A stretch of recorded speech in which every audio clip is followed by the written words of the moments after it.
Good afternoon, everybody. I think we got everybody in here that was in the waiting room. Yes, yes, yes. Okay, we'll leave that open. Sure, we'll probably get some more joining as time goes.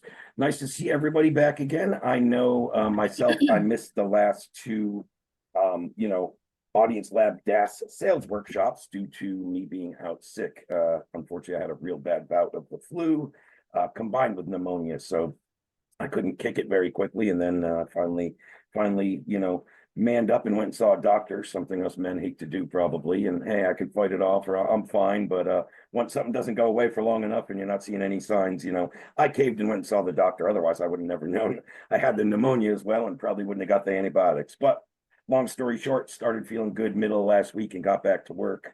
Then I was on a family vacation from Friday until midday yesterday. Every year, my family goes up to northern Massachusetts to a campground, and we get like a multitude of different cabins and campsites. And I got aunts and uncles and parents and kids and nephews and nieces that we only see maybe once or twice a year. So that was great to have everybody together and do a nice camping trip here for Labor Day weekend. But now back to business as usual, and more specifically, Audience Lab sales workshop. So we're going to dive into some different sales stuff today. I'm going to dive into a little bit of a Q&A and open it up to you guys too as well. Now, a few of the people I see on the call, I know we've had some one-on-one calls together, whether it be, the kickoff call, what we call the THO, or the fastest path to cash call for any of our DaaS clients. A few of you, Sean specifically, you work with me in one of my other programs. We talk, a plenty throughout the week, and you're usually on one or two calls a week with me as well. So yeah, we'll get caught up with everybody here and get everybody if you have any specific questions. But I'm going to go over a few things that I always kind of go over, some things I like to give away and share with you guys, some updates since I haven't been gone, or since I haven't been on in a couple of weeks, and I've been gone from my workshops, and just really what's working in the high ticket sales space, more specifically in the data agency sales space is what I like to cover on this call. So if you guys have any questions, we'll have time and we'll make sure we get to all of those as well. Yeah, but first off, hey, William, thank you for putting that in the chat. I appreciate the kind words, and yeah, feeling back to 100%. So appreciate you saying so. And I know I had a lot of clients that were messaging me and checking in on me during that, 9 or 10 days I was out, and I greatly appreciate that, guys. The kind words, never get enough of those. So it's nice to know that people care, and it's nice to know that you're missed. And more than anything, it's just nice to be feeling better. But one thing I like to share is I like to always share what we're doing internally. And at Audience Lab in August, again, some of you guys I've talked to about this and have seen this, some of you guys haven't, but we had a record month in sales. We had a record month in July in terms of total MRR added. We had a record month in August in terms of total cash collected added, and we blew away a company record. So you can see what's highlighted on my screen. In the month of August alone, our Audience Lab sales team did a little over 383,000 in new cash collected. Again, new cash collected, just so everybody's clear, that just means new sales from any of our marketing campaigns. Now, I go over this on pretty much every workshop, but at Audience Lab, we use 4 primary client acquisition channels, or avenues, if you will. We do paid ads, and I can show the numbers, and I'll try to bring them up here if I can find it quickly. I want to say we spent somewhere around 43K in August. So just so you can see for the clear ROI, 40-something K, 43K off the top of my head, I'll get the exact number, led to a little over 383,000 in total cash collected. In addition to paid advertising, paid ads, we use cold email. We use what we call mutually beneficial partnerships, right? There's all kinds of different names. Call them JVs, call them referrals, your Dream 100, whatever you call it. And lastly, we use a bit of organic outreach. I think we use a steady mix for our organic between content marketing and actual outreach. So my background and how I got my start, some of you guys know, some of you guys new to this call may not know, but I made my first million online and really got my first expertise and my start with organic content and organic outreach, primarily just turning engagement into conversations in the comment thread, and then how to take those comments and turn them into DMs, and then how to take those DMs and turn them into sales calls, which ultimately converted to over my first million in sales online. Matter of fact, I have a YouTube video or two on how I just did that, like all my organic stuff, how I got my start and some of the basic strategies behind that. At scale, it's a little different. Do I do all the organic myself anymore? And would it lead to these numbers? No, I don't think so. Number one, that's not where my time is best spent anymore, although that's how I got my start. Nowadays, what I do is I run a program called DM Setter Academy, where I train other people to, I like to say, do stuff at about 70 or 80% of my potential. I don't expect to really train DM setters or organic outreach people and have them come in and do it as good as me. I never set that expectation.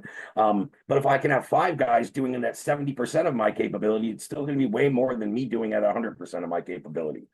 So as I get to scale, I outsource a lot of that. And I have a team of DM setters on a couple of different platforms. Facebook, LinkedIn, and IG, I think, are the 3 where our people probably have their mainstays.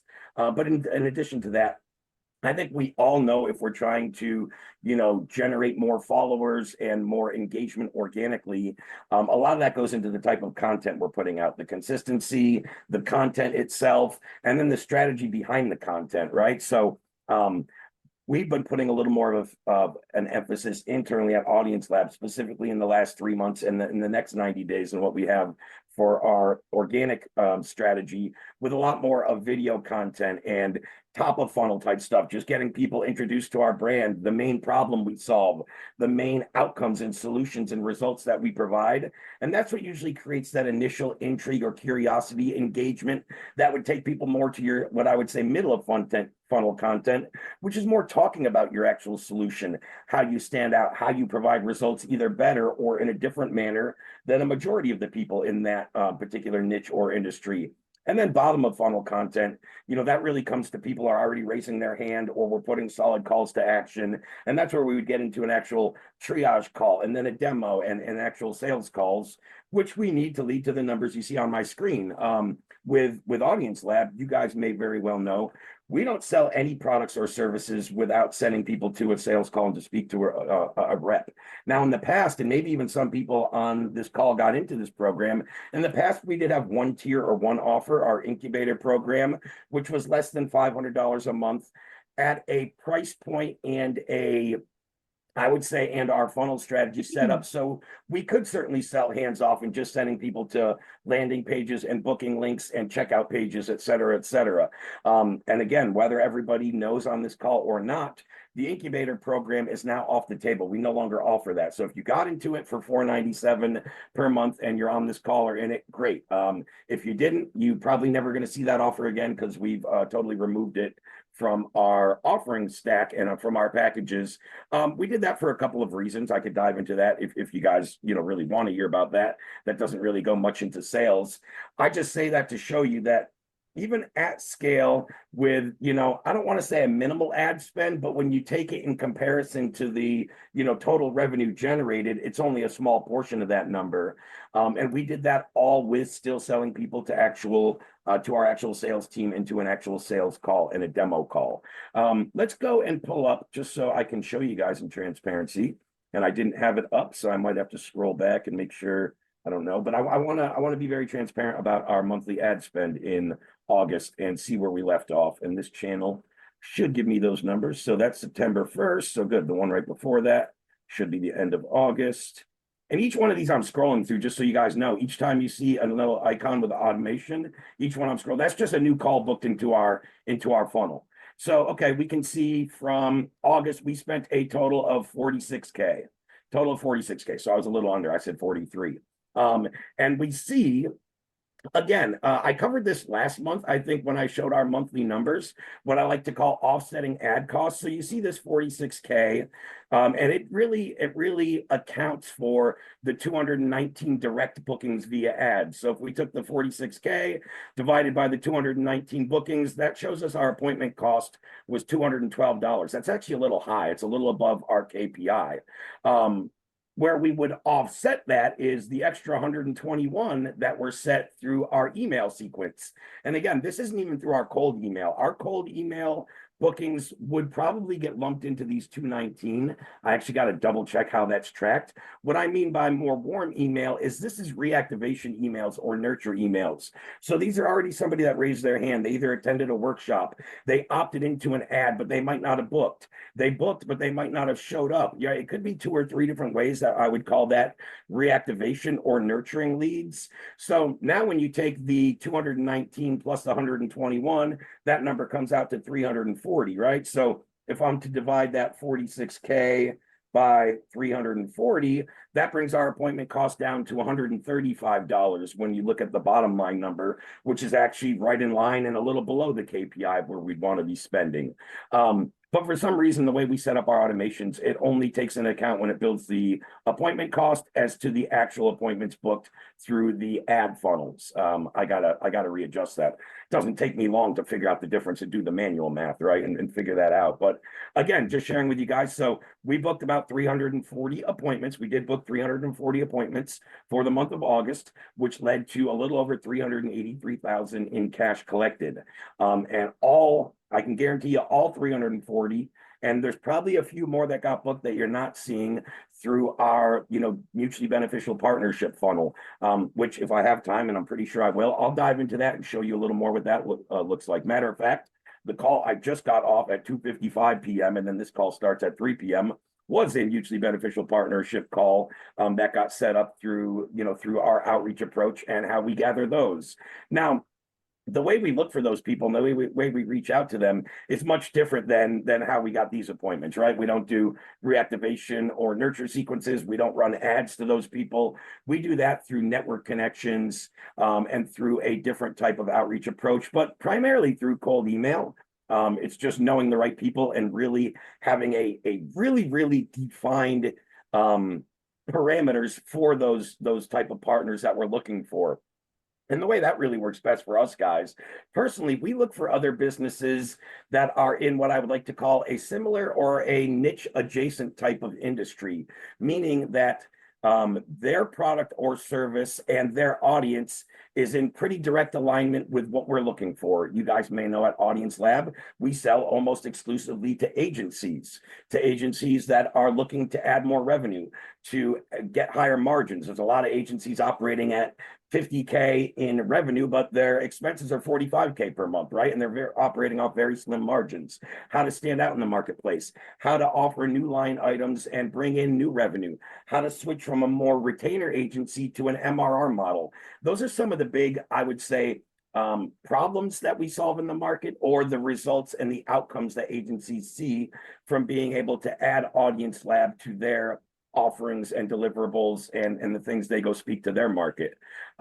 So when we go look for mutually beneficial partnerships, we look for people that are already established in the market. We look for people that already have an existing audience, preferably of agency owners, since that's our ideal demographic. And more specifically, when their expertise kind of goes hand in hand and combines with what we can offer. So for instance, if we have somebody out there in our network that we want to reach out to that has a great, cold email program, right? So a lot of people that take this guy's course or learn from him or are, pay his agency for cold email outreach. Well, what would make the cold email even better? If they had some solid in-market intent-driven first-party data to go pull lists and have even more email addresses to send it to.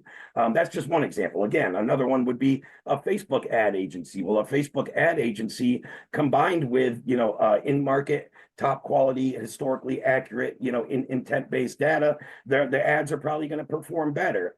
And what usually happens for a Facebook ad agency when they enroll with Audience Lab is they then go from, hey, Bob, we can offer running your Facebook ads, creative managing your campaigns, yada, yada, yada, for $2K a month. Or we can offer you our premium ad service, which is backed by in-market intent-driven first-party data for even better results, lower cost per lead and acquisition, and that package is $3K a month or whatever. That's just some base numbers I'm kind of using off the top of my head to just show you that if you are an agency with any boutique expertise, or you specifically, focus on just email or just ads or just content. Well, now you can add on another tier and another layer and a way to stand out, because almost all of your competition isn't backed by in-market intent-based first-party data. So it gives you a leg to stand on. It gives you more tiers of products you can offer. And then, as we probably all talked about, especially you guys that have been on individual calls with myself, we focus on, do I want to be a kind of low fulfillment, hands-off agency and just sell the data and not do anything? Or am I going to be more of a full stack agency where I'm going to provide the data and do the reactivation, meaning running the ads, running the email, running the SMS, whatever that is for that business owner. And then depending on which one of those we fall into, we can then start to build out our pricing and how we want to tier that. And I cover that on a lot of these workshops, the different ways to price, package, position this. So always sharing stuff with you. This is a separate Stripe account, totally separate from that merchant, from another offer I run. And you can see what was today. Today's the second. So I had $1,000 come into this one today through a couple little $500 offers that I sell on the side. And this is actually from my Sales Lab brand. Some of you guys may know what I do there. Some of you guys may not. But so I'm kind of going over all this and kind of giving you guys like a lot right here, just kind of recapping what we've done and what I'm seeing work in the last, 30 plus days or so. And now I'm going to get into more specific stuff, resources and trainings and lessons specific to selling the data.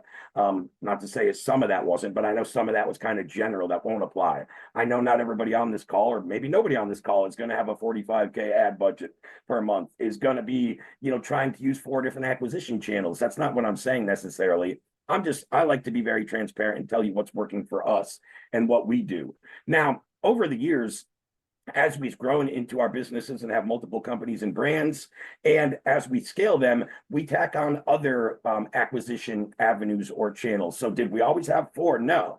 When we started with just cold outreach and mutually beneficial partnerships. Then we scaled into adding paid ads as our 3rd one. And then we got better and better at cold email and made that our 4th avenue. And as we've done that, they've all reshuffled. Although we started with strictly organic and an organic approach to gain mutually beneficial partnerships, I would say now that's probably, I wouldn't say least important, but in terms of volume, that's probably what we focus on less. So again, as we add on new channels of acquisition and we see what's working and what's bringing in, more results, we're going to dedicate more resources and time to that. And the other one, although still productive, it may not be as productive at scale. It may not be as cost effective for appointment. For whatever reason, we might tune back on that. But personally, anything that's working, I never want to totally eliminate from my business, even if it's not the top priority or the top producing thing, or, the top in terms of efficiency or effectiveness. If it's still delivering results, I'm never going to stop doing something that's still bringing in results to my company or my business. It just doesn't make sense. But in terms of like our mutually beneficial partnerships, before I dive back into those resources, just something I went over really quickly. What I do for this is, again, first we get very specific about who we're looking for. So I get a lot more specific than this. This is a document I actually share with potential partners after I do a call with them, but I just identify really quickly, hey, we're looking for other creators, influencers, service providers, and or pages with similar and adjacent audiences that would benefit from the product, software, and solutions that we have here at Audience. This has worked best when, number one, our potential partner understands our product, software, the solutions that it offers, understands our ideal client, the marketplace that we're hitting, can clearly see the benefit and application of our software, of our product for their audience, right? And then what we do is we typically create, and we've seen this work very, very good. One we did a couple months ago, and some of you guys might have come in through that audience or might be familiar with it, but a recent one we had really good success with a marketer by the name of Perry Belcher. We partnered with him. Perry then had Adam come on to one of his events in front of his, the Ignite community, if I'm not mistaken. Sorry if I get the name wrong, guys. I believe it was Perry's Ignite community, which was a inner circle paying community of his, which he does, live workshops and live streams and, live weekly lessons. And Perry is, of course, the subject matter speaker and expert. So what we did in this case is he had Adam, my partner and the majority owner within Audience Lab, come onto Perry's community, just demo our platform and the exact solutions it provides, the problem it solves, and more importantly, how we can do that and how we can do that different in the marketplace than some of, say, the mainstream options or solutions that they already know about. What we did in that case is then we created a link special for anybody that bought from Perry's audience. Everybody that enrolled, we could track it back due to the affiliate link or the link we created that, hey, this guy came in from Perry's community. We offer a discount to the members, and we also offer a kickback to the business owner who refers them. So that was just like one case where that Perry Belcher live event led to 61 closed deals for Audience Lab within the next 30 days. So we ran this event. Adam spent a half hour, an hour demoing our platform. We made a solid offer with a hard call to action. Within 30 days, we had 61 new deals just from that particular audience. So that's another avenue where we've had great success in our company. So very similar. Again, what I just talked about is what it says there. We agree on a performance-based percentage, create a specific booking link for our partner. So each booking deal is tracked back to them, and ultimately they get paid on all deals that come from their audience. Now, that's not the only approach we utilize and not the only one we're open to. Sometimes they're just swaps. It's very tough to get a swap with us, meaning that somebody puts us in front of their audience and then we put them in front of ours. We're very, very selective about experts or other service providers we would put in front of our audience. They would have to be, number one, a very top tier expert at whatever that they provide. And number two, it would have to be a gap in our process where something we don't already fulfill or don't already have experts that would offer our Audience Lab DaaS agencies more value. So will you probably see a couple of those coming in future months? Yeah, there's one or two that I've vetted out while I do these entry-level meetings. I like to call the initial meeting with a potential mutually beneficial partner or JV partner, or whatever you want to word it. I call the initial meeting an entry-level meeting. And then I kind of gauge the synergy. I would say probably 80% of those conversations I have, even with high-level, service providers, I consider them more as a affiliate referral type of link where they put us in front of their audience, and we're going to recompensate them based off a monetary amount. Very, very rarely will there be enough value provided by this potential MVP where I'm going to want to take him and put him in front of my audience. But I do have one or two that I think are going to offer our DaaS clients a lot more value and maybe fill a gap in an area that we don't put a lot of emphasis, or we don't have a dedicated department head or expert on our team for you guys to have. When I find those and I'm like, shit, if my clients have this, they get better results. Yes, I'm going to introduce that person, and either we'll pay him to give you the expertise, or maybe he'll have a small offer that he'll offer to you guys. It would be nothing at a high ticket price or anything like that. But the only times I ever entertain those what I call a promotion swap, where I'll put you in front of my audience, you put me in front of yours. There has to be a real lot of value for our DaaS agency clients for me to even consider that. And again, what I always build out for these people, and on my calendar, I'll show you, I just had an appointment right before this. Haven't even sent the guy the email yet. I'll be sending it, probably a few minutes after this live stream's done. But I like to build a good resource dump. Okay, let's just call it that. You can call it whatever you want, right? But just a good resource asset bank for them to have a bit of understanding about what we do. I don't know why that says number one. That should be a 7. I can fix that just because I'm looking at it. Oops, perfect. Now perfect. Anyway, but what we put together is I give them so this is what I would share with a partner after I've had a quick little, what I would call introductory call. This last guy I spoke with, they specialize in LinkedIn personal branding, and going through some of their resources and some of the clients they helped. They look like they're pretty damn good at what they do. Now, I haven't fully vetted this guy. I haven't gone super deep into this process yet. I had an introductory call. Afterwards, I always tell the person that I just spoke with, in this case, the guy's name was Corey. Hey, Corey, after this call, I'm going to be sending you a resource showing you a couple of our main websites, a little about our company, and a blog. Then I usually include the primary landing pages that we would send a prospect to if they had clicked on an ad or one of our calls to action in an email campaign. I like to send them the resource that we send to our clients or our potential clients that they would see before ever booking a call. So for some of you guys, this might be your VSL. This might be whatever it is, right? In this, we call it our DaaS proposal quill page. So I make sure they get access to that. I send them over our booking link. I send them over a little information about our pricing structure, and then our primary YouTube channel where they can get more in-depth understanding about Audience Lab, the clients they work with, see some of Adam's workshops, things like that. So I try to find, the handful. When I first started, what I would say is these used to probably have 2 or 3 resources. As I have bigger companies, more team members, and we build out more resources. Yeah, I go and include a little more in this because the more information a potential partner has about my brand and the better understanding, the better they're going to understand or see the alignment in their audience. And if there's, any synergy or value for them to take this to their audience. But yeah, I just wanted to give you guys a little overview of that. Now, something that I cover and give away in every one of these workshops, and I'm going to go drop this link down there in the chat for anybody who has never yet seen this or been on one of these calls, is what I like to call our seller resources for closing data deals and new data clients. So what I've done on this document is there's just 8 pieces of information. I know there's a few of you on this call that have heard me go over this a bunch, so I'll keep it short. I know it's going to be redundant. And right after I explain this, I'm going to go drop the link right in the Zoom chat for anybody that hasn't yet seen this or have this document. But what's here is just everything you need to build out your DaaS agency sales process. So number 1 is the Google Doc where I lay out step 1, step 2, step 3, and the exact sales process I recommend you guys build out. Now, what I've seen work best is a 2-call, on average, about 5 business day sales cycle. That's how we close probably about 60% of our deals here at Audience Lab. Usually 2 calls, usually within a 5 business day sales cycle. Will there be some 1-call closes that close in a day? Yeah. Will there be some that take 3 or 4 calls and take longer than 5 days? Yeah. But again, that's where the bulk kind of falls in. So I laid all out how I built our sales process from scratch. I was the first Audience Lab rep. Some of you guys may know back when we first launched in 2022.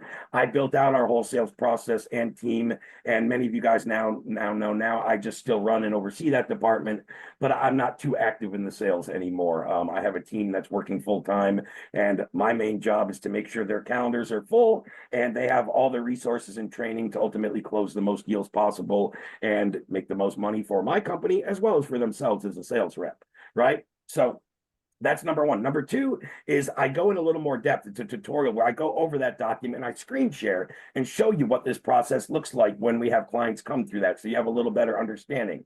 Number 3 is a document showing you our best ads, creative, email messaging, short form LinkedIn, short form cold email B2B that we send out, just the best creative that we've created and seen the most success with. I give you guys good examples of those. And again, this sheet, I probably go in and update every 60 to 90 days. So every 2 to 3 months, taking off old ad campaigns that we started to see metrics drop. They got ad fatigue. They're not performing as well, and I'll inject new ad campaigns. Or we had a new email campaign performed really well. I'll go update that and maybe shelve one that wasn't there that's kind of dated or old or we're not currently using or whatever. So number 4 and 5, as I mentioned, that 2-call sales process, these are the scripts or framework already built out for you guys. So call number 1, the triage call, here's your script. Call number 2, your actual sales or demo call, here's the script I recommend using. Number 6 on my screen is a copy of the pitch deck. You guys should have all seen by now, but if you haven't, this is the deck we recommend that you use to do your sales calls and to show the value. Again, nothing in this deck is branded to Audience Lab. So you download a copy, swap out the first slide with your own company logo, branding, whatever. And then it's just a short, succinct 15 or so slide pitch deck that shows exactly how we build these in-market audience. Shows exactly how we would take that audience and loop it into their ad manager, shows how our identity resolution technology tool, our super pixel, works. And then within this pitch deck, we give you guys a half dozen or dozen different case studies to leverage as you're starting to build out your own, etc. Number 7, maybe a 15-minute tutorial where I go in more depth just about the super pixel, the identity resolution tool, pricing, and more specifically within this tutorial, you're going to see me using what we call our pixel forecast calculator. So within the description of the video is the link for all of you guys to get that document if you don't already have it. And you'll see really quickly when I'm going through this video, if I can just gather 4 metrics, ideally from a prospect or potential client, and enter them into the pixel forecast calculator, It's going to give me a very close, rough guesstimate to how much revenue this company's leaving on the table by not utilizing identity resolution. So if we're ever uncertain, is the pixel going to be a good fit? Is this going to be a home run? Will there be a clear ROI? If you go through this video and you get a copy of that calculator for yourself and just get those 4 pieces of data from the business owner and plug them in, you're going to have a very clear understanding if yes, this is a home run, they're leaving a lot of money on the table, or hey, maybe there's not really a lot there, whatever. Either they're not driving enough traffic, maybe their average order value is just a little, $3 fidget spinner, whatever. But you can get a good understanding. And then lastly, I uploaded a document with maybe 20 or so of my sales calls recordings. And I created that, and it's the last thing on here because you guys kept asking. I probably updated that 3 or 4 months ago on here now, but I kept getting asked, hey, Ray, I thought it'd be really beneficial if I could see your sales calls, the terminology, the verbiage, the cadence, what you do that helps you, move them along in the process, whether that be to a second call or to a closed deal or what have you. So yeah, I added about 20 of those sales call recordings. And as I said, I'm not too involved with the sales anymore, but personally, I feel like I would be a hypocrite to run a company called the Sales Lab, to run DaaS sales workshops, and to be a sales trainer and expert, quote unquote, if I ever stop doing sales. I don't really like people that say, hey, I'm an expert and I teach this, but I stopped doing it a couple of years ago.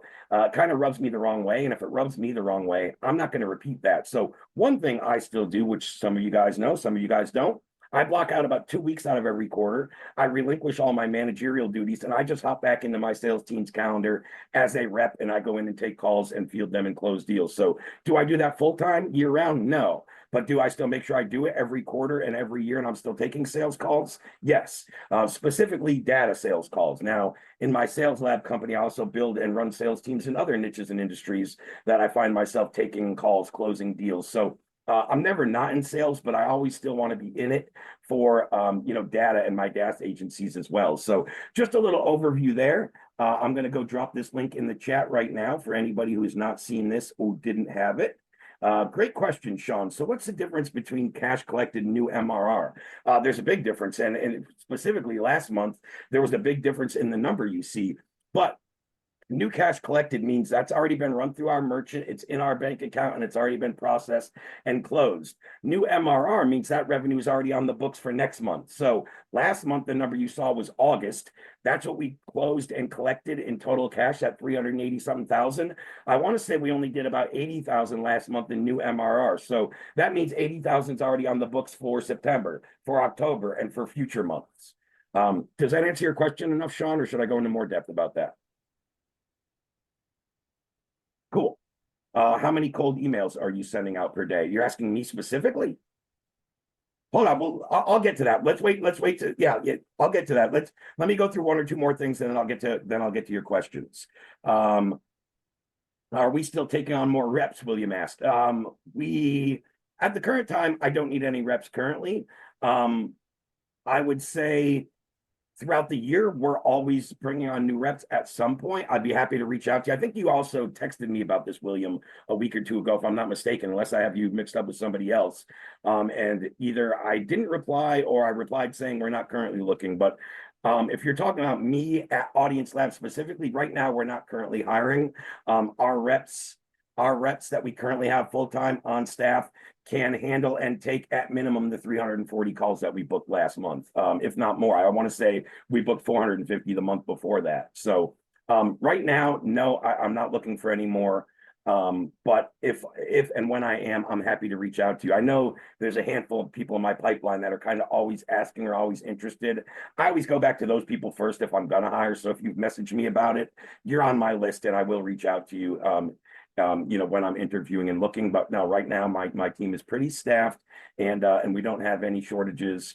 Just to be, very clear with you guys, when building and managing a sales team, when I look to add people is anytime my existing reps, whether I have 1, 2, 3, 4, 5, doesn't matter. When my existing reps calendars are filling up and booked out so much that a new prospect can't book in within the next 72 hours. If that starts happening, that's where I start looking for new reps. And that's kind of the threshold I look for. So currently that's not happening. we're still being able to field everybody that's raising their hand and trying to book in our calendar within a 72-hour window. And that's kind of the main metric I look for.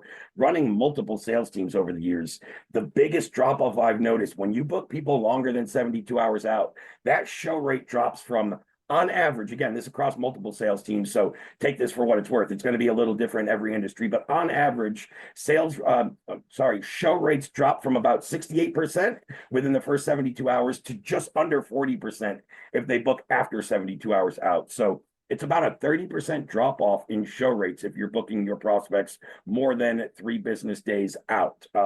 And I've realized that running sales teams in multiple different industries. And once you know that, you'd be an idiot to not revamp your sales team to be able to book within 72 hours, right? I'd be an idiot to say, hey, I don't need to bring on a new sales guy. Let's just keep spending $50K a month. Let's just keep doing this and let our show rate drop by 30%. Like that would not be very smart as a business owner. So yeah, that's kind of what we look for. There's all kinds of little subtle factors, but that's like the main number one metric. Hey, if we're getting so much volume that I can't fit somebody in my sales team's booking calendar in the next 3 business days, that's when I'm going to start to look to bring on new reps. Generally speaking. So the other thing that I like to share on this workshop, and many of you guys have seen it, I'll give a quick little explanation, and then I'm going to go drop this link in the chat for you as well, but it's what I call our DaaS client checklist. I should probably put the word success in there, our DaaS client success checklist and minimum requirements. So what you're kind of seeing on my screen, and again, I'm not going to go super in depth. I talk about this individually when you have that one-on-one call with me for any of our DaaS clients that book their one-on-one THO call. But this checklist really came from the client feedback I got from after speaking with and working with over 150 different agency owners that had, invested into a DaaS program. And what I found was there was a big difference between the 100 of these clients that had success with DaaS and the 50 that didn't. Now, as I always say to everybody, success is a pretty subjective topic when you're talking about like, what is success? Define success for a client in your program, in your course, in your fulfillment, in your agency. What I used for judging success is what I called the minimum barometer threshold for success within the DaaS agency. Within 60 days, I've at least made my money back that I've spent into the Audience Lab membership for 2 months, and I have future MRR, future monthly recurring revenue, and billing on the books going forward. So people that have broke even or a positive ROI within the first 60 days, and they have future revenue on the books, I would consider that the bare minimum threshold for success. And what I come to find was, out of those 100 successful DaaS clients, number one, above line 8 on my screen when it says required for success, all 100 people that had success did these 7 things. Now, they're very basic and nothing is complicated. And any of you guys that have had that one-on-one call with me, you should get enrolled into the platform through your sales rep. You pay your, whatever your amount is that you agreed on, depending on which tier package. You get a link to book an onboarding call and access your account. You should be in our private school community. Once you've had that onboarding call and access to your account, the onboarding rep sends you an email with 2 videos and a link to book a one-on-one, what's called a THO, Trojan Horse Offer Call, which are all done with myself. So as I tell people on that one-on-one call when I go on this, if you're on this call right now, you're already on number 4, okay? After that call, I build everybody out their own little game plan and blueprint with some resources and implementation/execution tools to go do that, implement and execute on everything we talked about in that session. So what I basically do on that one-on-one call for anyone that either missed booking it or is new and hasn't had a chance to book it, or I see 6 of them on my calendar for tomorrow. So one of you guys might be on my calendar for tomorrow. What that really is I sit down and I get with you and I'm just calling somebody's name on the screen. You don't have to reply, but I might say, hey, Tara, so based on where you're at in the program, you just enrolled last week, and what you're looking to accomplish, as we talked about, you're looking to kind of white label this and go offer data to your insurance industry clients, whatever, okay? Based on what you're looking to accomplish and where you're at in the program, if I'm in your shoes, this is what I'm focusing on. And I go through the tutorials where I'd be spending my time. I go through the couple specific workshops I would be attending, and I make sure that each person is spending their time wisely. the one thing I found is a common trend prior to booking that one-on-one call with me specifically is I feel like there's a lot of confusion within DaaS. You come into the program, there's all these tutorials, there's all these workshops, there's all these posts. It's like I'm watching workshops and tutorials that aren't even relevant to what I'm doing, right? And there's just a lot of confusion. And is my time being best spent? Am I focusing on the best resources I should be? So I just clarify that for people and say, hey, man, if I'm you, these are the few tutorials I'm watching. These are the couple workshops I'm attending. This is the type of messaging I'm creating. And this is how I'm going to try to land my first client or my next client. And I just build you out that exact game plan. And then I send over the resources to implement and execute. Now, as I've told everybody that's ever had one of these calls, and I've shared this checklist in the past, number 1 through 7 on here are labeled in the sequential order you should do them when you come in the program. But by far, bar none, far and away, the one that makes the biggest difference between those 100 successful agencies and the 50 that weren't is number 6 on my screen. It's getting proficient with building audiences, right? So within the school community, if you click on classroom specifically, and you scroll down to the bottom to getting started with Audience Lab, within that, there's 3 tutorials and a few submodules that say, building audience, building custom audience, and testing audiences. Of course, when you click the little drop down next to each one, they have whatever, 3, 4, 5, 6 submodules. Those are the ones I recommend that people watch and have a really good understanding to get better at audience building. Between that and maybe attending 1 to 2 office hours workshops per week and asking questions, within the first 30 to 60 days, you're going to go from competent to audience building to proficient at it. And those are night and day. As an agency and a service provider in anything we do, if we're just kind of competent and understand how to do something, we're going to deliver maybe some results, but probably some half-ass results, right? If I work with a Facebook ad agency and the guy just took a Facebook ads agency course yesterday and then sold me and started running my ads, this guy's just competent. He may or may not get some results, but he's definitely not proficient. He hasn't been doing it for a while. He hasn't tested his approaches and strategies on multiple clients. He hasn't made the subtle tweaks to what's working in this industry as opposed to this. That's where you become more proficient. It's the same thing with audiences, guys. If we build kind of a half-ass audience, yeah, I think this is what my client wants, but I'm not quite sure. And then we embed it into their marketing campaigns, their paid ads, their emails, their SMS, whatever. And we're wondering why it's not performing well. It may go back to us and the initial audience we built, and maybe it just wasn't proficient, ideal, right? So the best way to get better at that is lean on my team, attend office hours workshops and ask questions.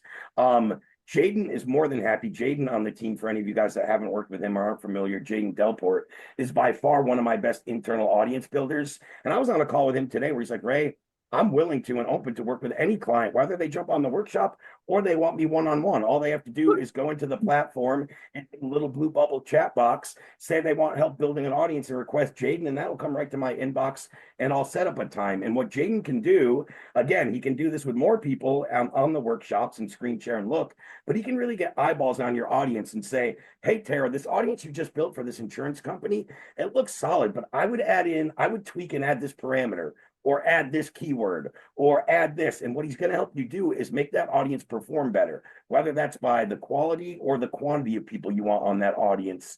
I always say with data, it's quality over quantity, especially. I don't even have to preface that with any more. Quality over quantity all day. Yeah, people want larger audience. They want 100,000 people. But as I say to any business owner, hey, Tara, would you rather 100,000 names, emails, and phone numbers of people that might be interested? Or would you rather 10,000 names, emails, and phone numbers of people that have intent to make a purchase this month, this week? Right? And I think we both know the answer to that question. I think everybody, watching knows the answer to that. So I always try to build my lists and my audiences, both for myself and for clients, more around quality than quantity. That being said, we don't want a crap quantity list either, where we're providing 7 leads to a person. Like, that's not what I'm saying, guys. I'm saying quality over quantity, meaning 10,000 or 100,000. I'd rather 10,000 bottom of funnel, potentially ready buyers, than 100,000 top of funnel where I still have to pre-qualify. Half of those people are going to opt out. Half of those people can't afford it, right? That takes time, money, and effort to go through all that and take those 100,000. And then we still have to go through the process. And in the bottom of funnel, we're probably only going to have about 10,000 that are ready to move forward anyway. So most of my clients would rather just have those 10,000 people right off the bat and reach out to them in a more direct bottom of funnel approach, rather than putting, 10x that number through a top of funnel approach, pre-qualifying, disqualifying, You know, you're going to deal with a certain amount of no-shows and a certain amount of just all that stuff comes in. You can alleviate and avoid a lot of that just by getting a higher intent, sometimes lower quantity, but much higher quality audience, which I've always seen business owners, as much as they say, I want more leads, I want more of this. You know, I talk to a lot of business owners where the first thing they'll say to me on a call is, hey, Ray, I just need more leads and my whole business would be better. What I found is 90% of the time, that's not actually the case. As I start to talk to them and say to them, hey, so you're saying more leads and everything will be solved and your business is going to be great, right, Tara? Yeah, right. That's all I need. Okay. So how many leads are you currently getting per month? I'm getting 100. And how many of those are you converting? Well, I only converted 3 deals last month. So you're only converting at 3%. I think you have a bigger problem with conversions than leads. What if I could show you how to revamp your funnel and convert at 10 to 20%? And we execute on that first, and then we turn on the faucet and drive in double or triple or quadruple the traffic. Which one makes more sense for you forward, right? And as I would say, as most business owners would say, they would start to kind of admit and realize that they have a problem in that capacity. But it's not always about more leads. Now, sometimes that's what they think. And when they think that, it's our job as industry experts to reframe them and ask the questions and say, hey, what are you really looking for? Right? Because I could quadruple your traffic if you're only converting at 3%. That's not going to really scale your business. Now, if you're converting at 10 to 20%, of your existing leads, and then we can double, triple, quadruple the traffic. Which one's going to grow your business faster, right? And we all know the answer to that, which is the only reason why I even kind of lay out that comparison or that analogy. So again, those are just some tips for how to get better at audience building. And then, guys, anything below line 10 on here, that wasn't 100% in agreement. But what I would say is any of the tutorials or modules, excuse me, below number 10, anywhere between 20 and 80% of those 100 agency DaaS clients that I've said were very successful, or at least, you know, crossed my minimum threshold barometer for success. Anywhere between 20 and 80% of them told me that these specific tutorials and or modules had a big difference in their success. So I included them in here as well. So what I'm going to do real quick, I ran over this. Now I'm going to go copy the link, drop this in the chat for anybody that doesn't already have the existing checklist. And now let me stop what I was covering and go to you guys for questions, starting with Sean, since your hand's raised. And I don't think I answered your last one in the chat there either. But go ahead, Sean. Yeah, no, all good, man. I appreciate all the info. Yeah, I'm curious to know what kind of setup you've got for outreach, like in terms of quantity. What are you guys doing to get those kind of book calls? Obviously, you're doing a load of workshops, just 4 different channels, but just cold email alone. And are you talking about like going directly after my end user? Or are you talking more about the partnership approach? I just want to make sure I'm clear. But both, if you've got the time. I'm curious to know how you're using Audience Lab data to do cold outreach, and then what the actual volume is, what that looks like. Gotcha. So yeah, you're talking more. I don't use Audience Lab data for my MVP outreach. It's a totally different approach. So I can talk about that. I'm not going to have the time to get too much into that. And that one's not going to be as relevant to your question as, you know, using Audience Lab data. We do use that for a lot of our cold email campaigns to get in new clients into our funnel 100%. How are we doing that? So number one is making sure that we get a highly defined audience in terms of the parameters and characteristics we're looking for. Niche industries first. And then, as I've talked about with you many times in the past, Sean, some prerequisites for my ideal clients. So let's just say for Audience Lab, we're looking for other agency owners primarily. So that's where we're going to start. And then we're going to go for agency owners that have been in business 3+ years, that have done over $1 million in annual revenue, and just kind of pre-vet those people by some of the parameters that we know our ideal client falls into. Once we do that, it's just simply about crafting the messaging and the subject lines that are going to appeal to them and get results. Now, yeah, your other question goes a little bit into the volume, and the volume for us has been a gradual step up game, right? As it should be for most people with cold email, especially starting from scratch. You're not going to start from scratch and blast out 50,000 cold emails out of a new email service provider with a domain barely warmed up, right? That wouldn't be smart at all. That's going to shut down your whole account very, very quickly. So what I recommend, especially let's just say somebody's starting from scratch, they have a new ESP, they have a domain that's been warmed up a little bit. I would probably start with 50 emails the first day. I'd bump it up to 100 the next day, 150. And then I would start to double down from there, go from 150 to 300 the next day, 300 to 600, and so on and so forth. So it's just kind of a steady ramp up period. With Audience Lab right now, what we're doing internally, we're probably blasting out about 10,000 cold emails per week. Could even be a little higher. I'll go check with our team. I don't run the email campaigns myself, but I have access to those numbers. Last time I looked, we were blasting out about 10,000 per week, which worked out to somewhere between 40 and 50,000 per month. You're muted.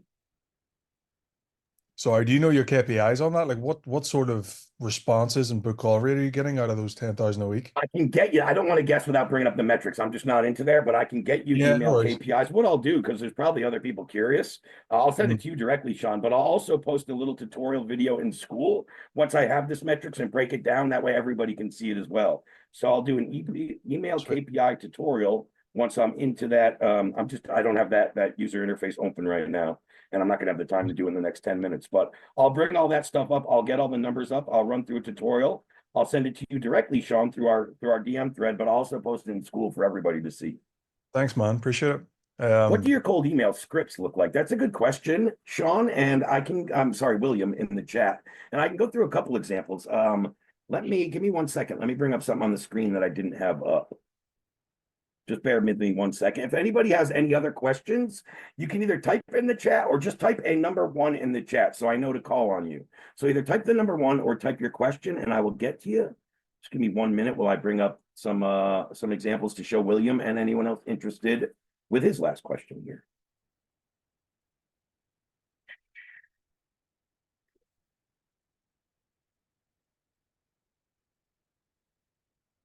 Didn't have that tab readily available. There we go. Now it's loading on my screen. So I will screen share and run you through some of those examples really quick. And again, this is going to vary drastically, I would say, contingent upon number two, two main things. And one is going to be covered in the document. But number one is the niche of the industry I'm hitting. I'm going to craft my email campaigns totally different going to high-end established agency owners than I am going to a roofing company who's been in business 6 months. Like it's going to be night and day. So just keep that in mind when I'm going through some of this. This will be different for each particular client and what they're doing. And happy to show you some examples of what we're doing as well. I'll probably break that down a little more in the tutorial that I just mentioned from Sean. I'll go in and show you some of the current email campaigns we're running. But specifically, I just wrote a few variations for one of my done-for-you clients that is selling all Audience Lab service. So this guy has a DaaS agency. He, at his brand Core 360, is going after primarily roofing companies, but any high-ticket home services. Now, again, our messaging and our creative is more geared to the roofing industry, but there are other high ticket home services, bathroom remodels, right? Things along those lines. So let's just take that for what it's worth. So what I did is I went back through and spoke to a handful of my clients that are currently servicing the roofing and home service high ticket construction, remodel, any of those types of niches or industries or very similar ones. And I reached out to some of those guys and I'm like, hey, what are some of your most successful campaigns and subject lines look like? And I took those and broke down the feedback I got, and then I broke that down into a few different email copy campaigns I suggested that this guy start running. So for instance, I gave him about 7 different subject lines that we've seen more results with. Now, in the home service industry, all these guys really care about is new jobs and new customers, right? They're used to being screwed by other agencies. That came over very common in that niche and industry. So we like to start right off with what do they already know and what are they going to agree with when they read it? And that will actually entice them to click and open. And then normally my first line will kind of piggyback right off the subject line they click off, and then I'll go into the meat and the potatoes of what I want to cover and my copy and the bulk of my email, and then ultimately a soft call to action depending on what we want to do. With a more sophisticated client for him, his higher end home service companies, he might want to start talking about data right off the bat, right? Now, I found selling to that agency specifically, when I go speak to a roofer and if I start the conversation talking about data, I'm already losing him and he doesn't know what the fuck I'm talking about, right? If I find that to be the case, I'm probably not going to do it, which is why, the next line below these subject lines, talking about the body options, it's very similar. The body options in the subject line, there's no different here. I would kind of isolate or identify which ones of these I want to use based on the sophistication level of the business owner I'm going to. A newer type of company with 2 or 3 employees and no real marketing department, I'm going to speak to them much different than a roofing company with 10 locations and a marketing budget of 6 figures plus per month. Like the way I'm going to talk to those people is going to be night and day. I'm sure you guys can all agree.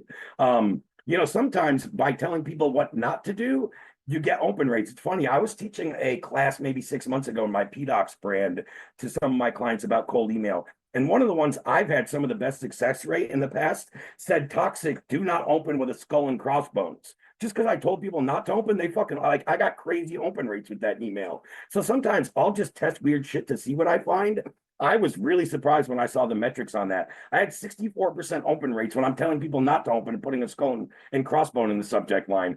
Did I expect that? No, not at all. Once I saw it working that well, I stood with it. I used it in other campaigns and it kept performing. So again, sometimes it's just trial and error. And what is going to intrigue somebody or click something in their brain in terms of intrigue, curiosity, or sometimes it's with information and intellect, but what is going to entice them to click the open and actually get to the body of the email, right? So again, sometimes I know, hey, is your company looking to grow or scale? That's a very simple one, which almost all business owners are thinking, yes, I am, right? Sometimes we're just very simple and direct. More buyers, more closed jobs, more revenue. That's it, right? That's when it comes to the end, especially in the home service industry, that's all they want. More buyers, more closed jobs, and more revenue. Like sometimes it's just that simple. So if that's what they want, maybe I'm going to try it in a subject line and see how it performs, right? Actually, buyers should be plural there, but either way, you get my gist. And then I have a few different bodies, again, depending on sophistication level. And different ones of these bodies down low would piggyback off of different subject lines above. But you guys have probably seen me use this one before. I know, Sean, it's going to be familiar to you. I think you have one similar in your messaging, but it might say, hey, William, I'm not going to take up much of your time here. Only one quick question. Have you ever considered using in-market intent-driven first-party data to target your real ideal buyers? We've seen it significantly reduce cost per lead and cost per acquisition while skyrocketing overall ad profitability in most businesses. Is this worth a quick discussion for you guys? Like sometimes that might be my lead and it might just be that simple. And again, this would be for what I would call a mid to high level sophistication level audience, meaning when you actually say, have you ever considered using in-market intent-driven first-party data? They have to know what that means. If they don't know what it means, I wouldn't be using this one, okay? I might go with something much more basic that can appeal to everybody, even if this guy has only been in business for fucking 3 days, right? Hey, William, I know you likely get hit with a ton of emails promising crazy results. However, unlike most of these marketing agencies out there, we actually deliver on our promises and build real, actual expectations. How are we different, you ask? Easy. We're not a generic marketing agency. We operate using in-market, intent-driven, first-party data to target your real ideal audience or buyers. So if you're serious about growing your business and can handle an influx of new buyers, reply to this email saying buyers and we'll send you over the details. If you're not looking to grow and take on new customers, please disregard this email. So I'm kind of using the pullback strategy there of, hey, man, we're only looking for serious people that can handle an influx of new customers. If that's not you, keep scrolling and disregard this email. Just by doing that, the psyche actually persuades many of those people to say, well, fuck you, I'm going to book anyway, right? Or whatever. But it's a little bit of like reverse psychology in the pullback theory. Or like if I'm just going directly in and I'm trying to get pixel sales, and I'm going like directly to a service-based company, I might say something like this. Hey, Bob, you don't need more traffic to your website. You need more buyers coming from the existing visitors already landing on your site. The easiest way to drive more deals or close jobs without spending an additional dime on ads is using some newer technology called identity resolution. If you're not using or familiar with this technology, you're likely getting crushed by your competitors right now. Get the competitive edge that'll bring you more buyers. Reply to this email saying technology, and we'll send you over the details, right? And I could go through, or if you guys want, I'm just going to go drop this email copy because I don't think I'm going to have the time to get through all the variations. I'll go drop this down in the chat. And again, this is maybe 5 or 6 or 7 rather generic. I can make these more specified, and I do make them specified to each niche or industry. This works really well for, again, specifically home services, roofing, and stuff like that. Now, I went back and looked at the data. But yeah, I don't have the opportunity to go through all those campaigns. But there's the document with the campaigns I wrote for that specific agency, Core 360, who again is going after primarily roofers and high-ticket home service businesses. So feel free to look at those, William, in addition to some of the ones I covered. But yeah, I don't go too in depth talking way in depth about, you know, my super graph and all the solutions and the 280 million users and the 1.9 trillion behaviors and the 60 billion URLs. Like, I don't want to go too in the weeds, especially in email, into stuff that's going to confuse or just generate more questions. I just want to say, this is the technology that we have. This is what your competition's probably using. This could be the missing piece for you. Is it worth looking into? Right? Like, that's kind of my basic philosophy with each one of those different copies or different variations that you saw. But yeah, hopefully that answers your question. Don't hit the big red button. Yeah. Awesome. I have one very similar to that, but my cold emails seem like they fall on deaf ears. And a lot of yours was similar to that copy, William. I'd love you to, maybe you already have. I don't recall you doing this. Maybe it's been a while, but feel free to forward me over the copy that you're using if you haven't, or if you've changed it since I've last seen it. And I'm happy to go through and just give you some pointers on it. Let me at least take a look and give you some pointers on it, but I'm happy to do that for you. Cool. Well, we're right up against the hour. Did I have any last minute questions? Sean, did you have one more that I didn't get to? Yeah, I just wanted to. I know I asked you earlier about the compliance aspect of things. I'm realizing I've had a couple of conversations with my more warm market about trying out the data, and I'm getting a lot of like fear around the compliance aspect. So I had an objection earlier regarding Facebook ads and plugging the audience via your sync feature in Audience Lab into Facebook, and that potentially going against Facebook's terms of service and getting the account shut down. And I was like, okay, well, let me just check. Definitely want to check into that. I haven't seen that happen yet, especially. So did you take a pre-made audience off of the Audience Lab platform? Or did you make I haven't custom? experienced this yet. It was just some fear from the client before they move ahead on their first list. Oh, okay. So you haven't experienced that, because it's going to happen so with our pre-made audiences, I've never seen it happen. I've never seen a pre-made taken off our platform, uploaded into an ad campaign that was against compliance standards. With custom, sometimes there could be some things that could trigger that. And again, that's why I said get with Jeremy on my team, who runs the media buying campaigns, and he's a little more well-versed in kind of the intricacies of that. What I would say is, where you always want to be careful for anybody watching is, if we work with a client that's falls in what we would call a special ad category, right? So that could be somebody selling anything 18 or 21 plus, whether that's CBD, alcoholic, sexual in nature. So anything that's kind of an 18 or 21 plus demographic and product, usually falls into what's called special ad categories. Those ones have the biggest red flags and the most compliance restrictions. And those are where you really, really want to be careful and double check with my team on that stuff. But for almost any industry, just generally fucking home services, insurance, roofing, solar, plumbing, all of those where we're using pre-mades, I've never seen a compliance problem when it goes into Facebook ads. Matter of fact, the ads are where they're most compliant. We see the least kickback.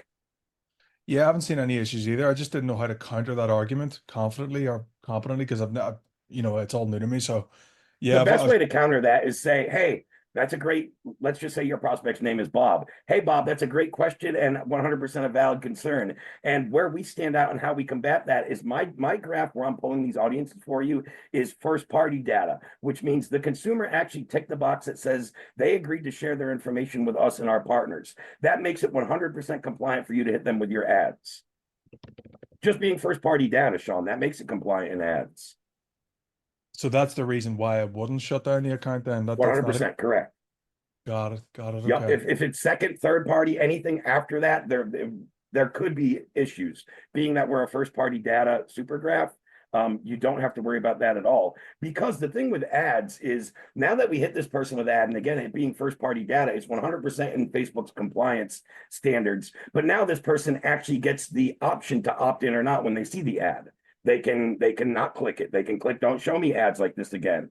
So they kind of have an option. It's not being forced down their throat. The ad hits their feed, but then it's up to them whether they take it further or they never see that ad again.